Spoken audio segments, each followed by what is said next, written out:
Price B to God. கர்த்தருக்கு ஸ்தோத்திரம். எல்லாருக்கும் இருக்கிற கேள்வி, விசுவாசத்தில் வளருவது எப்படி?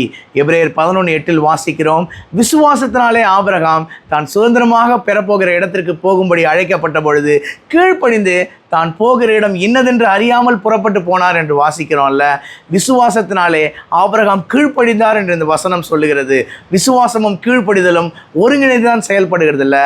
நாம் எந்த அளவுக்கு தேவனை விசுவாசிக்கிறோமோ அந்த அளவுக்கு தேவனுக்கு கீழ்ப்படுகிறவர்களாக இருப்போம். நாம் எந்த அளவுக்கு தேவனுக்கு கர்த்தருடைய வார்த்தைக்கு மனப்பூர்வமாக கீழ்ப்படுகிறோமோ அந்த அளவுக்கு நாம் விசுவாசத்தில் வளர்கிறவர்களாக இருப்போம்ல. ஆபிரகாமுடைய வாழ்க்கையை பாருங்களேன். எந்த இடத்துக்கு போக போகிறோம், போன இடத்துல நம்ம என்ன செய்ய போகிறோம் ஒன்றுமே தெரியாது.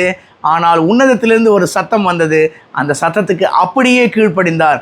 போகிற இடம் வேணால் என்னன்னு தெரியாமல் இருக்கலாம், ஆனால் என்னோடு வருகிறவர் யார் என்பதை ஆபிரகாம் அறிந்திருந்தார். தன்னுடைய ஒரே பேரான குமாரன் ஈசாக்கை பலியிடும்படி தேவன் சொன்ன பொழுது அதற்கும் ஆபிரகாம் அப்படியே கீழ்ப்படிந்தார்ல. அவருடைய கீழ்ப்படிதல் அவருடைய விசுவாசத்தின் வளர்ச்சிக்கு ஒரு முக்கிய காரணமாக இருந்தது. நாமும் தேவனுக்கு கர்த்தருடைய வசனத்துக்கு கீழ்ப்படுகிறவர்களாக மாறுவோம். அனுதினமும் வேதத்தை வாசித்து அந்த வேதத்தை நேசித்து அந்த வேதத்தில் இருக்கிற காரியங்களை எல்லாம் நம் வாழ்க்கையில் அபியாசப்படுத்துவோம்.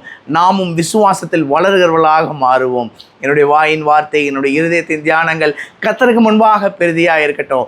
கர்த்தருக்கு சித்தமான இன்னொரு வீடியோ பதிவில் நாம் சந்திப்போம். God bless you all. Thank you so much.